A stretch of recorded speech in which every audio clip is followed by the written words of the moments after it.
ಸಚಿವ ನಾಗೇಂದ್ರ ರಾಜೀನಾಮೆಗೆ ಆಗ್ರಹಿಸಿ ಬಿಜೆಪಿ ಪ್ರತಿಭಟನೆಯನ್ನ ಮುಂದುವರಿಸ್ತಾ ಇದೆ. ಅಷ್ಟೇ ಅಲ್ಲದೆ ವಿಧಾನಸೌಧ ಮುತ್ತಿಗೆಗೆ ಇದೀಗ ಬಿಜೆಪಿ ನಾಯಕರು ಮುಂದಾಗಿದ್ದಾರೆ. ವಿಕಾಸಸೌಧದ ಗೇಟ್ ಮುಂದೆ ಬಿಜೆಪಿ ಕಾರ್ಯಕರ್ತರು ಹೈ ಡ್ರಾಮಾವನ್ನೇ ಮಾಡಿದ್ದಾರೆ. ಬಿಜೆಪಿ ಕಾರ್ಯಕರ್ತರು ಹಾಗೆ ಪೊಲೀಸರ ನಡುವೆ ಈ ಸಂದರ್ಭದಲ್ಲಿ ನೂಕಾಟ ತಳ್ಳಾಟವೇ ನಡೆದು ಹೋಗಿದೆ.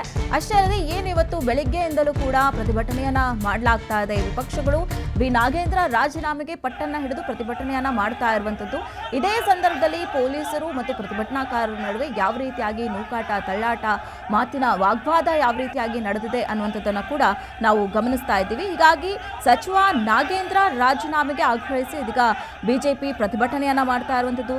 ಅಷ್ಟೇ ಅಲ್ಲದೆ ವಿಧಾನಸೌಧ ಮುತ್ತಿಗೆಗೆ ಬಿಜೆಪಿ ನಾಯಕರು ಈ ಸಂದರ್ಭದಲ್ಲಿ ಮುಂದಾಗಿದ್ದಾರೆ. ವಿಕಾಸಸೌಧದ ಗೇಟ್ನ ಮುಂದೆ ಬಿಜೆಪಿ ಕಾರ್ಯಕರ್ತರು ಈ ಸಂದರ್ಭದಲ್ಲಿ ಹೈ ಡ್ರಾಮಾವನ್ನೇ ಮಾಡಿದ್ದಾರೆ. ಅದಕ್ಕೆ ಲೂಟಿ ಖಾತೆಗೆ ಮಂತ್ರಿ ಮಾಡ್ಲಿ, ಅವನ್ನ ಲೂಟಿ ಖಾತೆಗೆ ಮಂತ್ರಿ ಮಾಡ್ಲಿ. ದಲಿತರ ಹಣ ಲೂಟಿ ಮಾಡಿದವನ್ನ ಮಂತ್ರಿ ಮಾಡಿ ಲೂಟಿ ಖಾತೆ ಮಂತ್ರಿ ಅಂತ ಮಾಡಿಬಿಡ್ಲಿ. ಈ ಸರ್ಕಾರವೇ ಗುಂಡಾಗಿರಿ ಮಾಡ್ತಾ ಇದೆ. ಭ್ರಷ್ಟರನ್ನ ರಕ್ಷಣೆ ಮಾಡಿ ಭ್ರಷ್ಟರನ್ನ ರಕ್ಷಣೆ ಮಾಡೋ ಕೆಲಸ ಮಾಡ್ತಾ ಇದೆ. ನಾವಲ್ಲ ಕೋತ್ವಾಲನ್ ಶಿಷ್ಯರು. ವಿರೋಧಿ ಇದನ್ನ ಹತ್ತಿಕ್ಕುವಂತ ಕೆಲಸವನ್ನ ಮಾಡುವಂತದ್ದು ಪ್ರಜಾಪ್ರಭುತ್ವಕ್ಕೆ ಬರದ ದೋಹ. ಒಂಥರ ಎಮರ್ಜೆನ್ಸಿ ತರ ಇವತ್ತು ಮಾಡಿದ್ದಾರೆ. ಇಡೀ ವಿಧಾನಸೌಧ ಸುತ್ತೂ ಎಮರ್ಜೆನ್ಸಿ ತರ. ಈ ಕಾಂಗ್ರೆಸ್ ಅವ್ರಿಗೆ ಮಾನ ಮರ್ಯಾದೆ ಇಲ್ಲ. ಮಾನ ಮರ್ಯಾದೆ ಇದ್ರೆ ಬಂದು ರಾಜೀನಾಮೆ ತಗೊಂಡ್ಲಿ.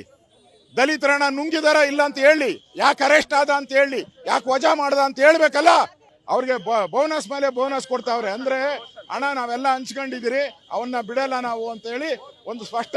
ನಾವು ದುಡ್ಡೆಲ್ಲ ಹಂಚ್ಕೊಂಡ್ಬಿಟ್ಟಿದ್ದೀರಿ, ಇವಾಗ ಕೊಡಕ್ಕಾಗಲ್ಲ ಅಂತ ಹೇಳ್ತಾ ಇದ್ದಾರೆ. ಬಹುಶಃ ನಾವೆಲ್ಲರೂ ಕೂಡ ಭಾರತೀಯ ಜನತಾ ಪಾರ್ಟಿ ಈ ರಾಜ್ಯದಲ್ಲಿದ್ದಂತ ಪ್ರತಿಯೊಬ್ಬ ಕಾರ್ಯಕರ್ತ ಕೂಡ ಭ್ರಷ್ಟ ನಾಗೇಂದ್ರ ಅವ್ರನ್ನ ಕೆಳಗಿಳಿಸಬೇಕು ಅನ್ನೋ ಕಾರಣದಿಂದ ಇಡೀ ರಾಜ್ಯದಾದ್ಯಂತ ನಮ್ಮ ಕಾರ್ಯಕರ್ತರು ಹೋರಾಟವನ್ನು ಮಾಡ್ತಾ ಇದ್ದಾರೆ. ಸದನದ ಒಳಗಡೆ ನಮ್ಮೆಲ್ಲ ನಾಯಕರು ಛಲವಾದಿ ನಾರಾಯಣ ಸ್ವಾಮಣ್ಣವರು, ಅಶೋಕ್ ಅಣ್ಣನವರು, ಪಕ್ಷದ ಅಧ್ಯಕ್ಷರಾದಂಥ ವಿಜೇಂದ್ರ ಅವರು ಕೂಡ ಮಾಡುವಂಥ ಕೆಲಸ ಮಾಡ್ತಾ ಇದ್ದಾರೆ. ಇಷ್ಟು ದಿನಗಳ ಕಾಲ ಏನು ಹೋರಾಟವನ್ನು ಮಾಡ್ತಾ ಇದ್ವೋ, ಒಬ್ಬ ವ್ಯಕ್ತಿ ವಿರುದ್ಧ ಅಂತ ನಾವು ಹೋರಾಟವನ್ನು ಮಾಡ್ತಾ ಇಲ್ಲ. ಈ ವ್ಯವಸ್ಥೆ ಏನಿದೆನೋ ಈ ವ್ಯವಸ್ಥೆ ವಿರುದ್ಧ ಹೋರಾಟವನ್ನು ಮಾಡಬೇಕು ಅನ್ನೋಂಥ ಕಾರಣದಿಂದ ಹಲವಾರು ದಿನಗಳಿಂದ ಈ ವ್ಯವಸ್ಥೆಯನ್ನು ಸರಿಪಡಿಸಬೇಕು ಅನ್ನೋಂಥ ಕಾರಣದಿಂದ ಹೋರಾಟವನ್ನು ಮಾಡೋಂಥ ಕೆಲಸ ಮಾಡ್ತಾ ಇದ್ವಿ. ಈ ವ್ಯವಸ್ಥೆ ಅಂದ್ರೆ ಏನು? ಈ ರೋಗ ಏನಿದೆನೋ ಶಾಶ್ವತವಾಗಿ ತೆಗೆದುಹಾಕಬೇಕು. ಏನು ಆ ರೋಗ ಅಂದ್ರಿಗಿನ ಭ್ರಷ್ಟಾಚಾರ ರೋಗ ಸರ್ಕಾರ ಏನು ಹತ್ಕೊಂಡಿದೆನೋ ಆ ಶಾಶ್ವತವಾಗಿ ತೆಗೆದುಹಾಕಬೇಕು ಅನ್ನೋಂಥ ಕಾರಣದಿಂದ ಇವತ್ತು ನಮ್ಮದಲ್ಲಿ ಕಾರ್ಯಕರ್ತರು ಎಲ್ಲರೂ ಕೂಡ ಹೋರಾಟವನ್ನು ಮಾಡೋಂಥ ಕೆಲಸ ಮಾಡ್ತಾ ಇದ್ದಾರೆ. ನಾನಿವತ್ತು ತಮ್ಮೆಲ್ಲರೂ ಕೂಡ ಇವತ್ತು ಕೇಳ್ತಾ ಇದ್ದೀನಿ. ಇವತ್ತು ಕಾಂಗ್ರೆಸ್ ಸರ್ಕಾರ ಭ್ರಷ್ಟಾಚಾರ ಮಾಡಿದ ನಂತರ ಒಬ್ಬ ಅಮಾಯಕವಾದಂಥ ಚಂದ್ರಶೇಖರ್ ಅವರು ಆತ್ಮಹತ್ಯೆಗಳನ್ನು ಮಾಡಿಕೊಂಡ್ರು. ಆತ್ಮಹತ್ಯೆ ಮಾಡಿಕೊಳ್ಳಿಕ್ಕೆ ಕಾರಣ ಏನು? ಇವತ್ತು ನಾಗೇಂದ್ರ ಅವರಂಥ ಮಂತ್ರಿಗಳು ಏನು ಮಹರ್ಷಿ ವಾಲ್ಮೀಕಿ ನಿಗಮದಲ್ಲಿ 187 ಕೋಟಿ ರೂಪಾಯಿ ಏನು ಭ್ರಷ್ಟಾಚಾರ ಮಾಡಿದನೋ ಆ ಭ್ರಷ್ಟಾಚಾರದಲ್ಲಿ ಒಬ್ಬ ಅಧಿಕಾರಿ ನಿಗಮದಲ್ಲಿದ್ದಂಥ ಅಧಿಕಾರಿಯನ್ನು ಎಷ್ಟು ಹಿಂಸೆಯನ್ನು ಕೊಡ್ತಾರಂದ್ರಿಗಿನ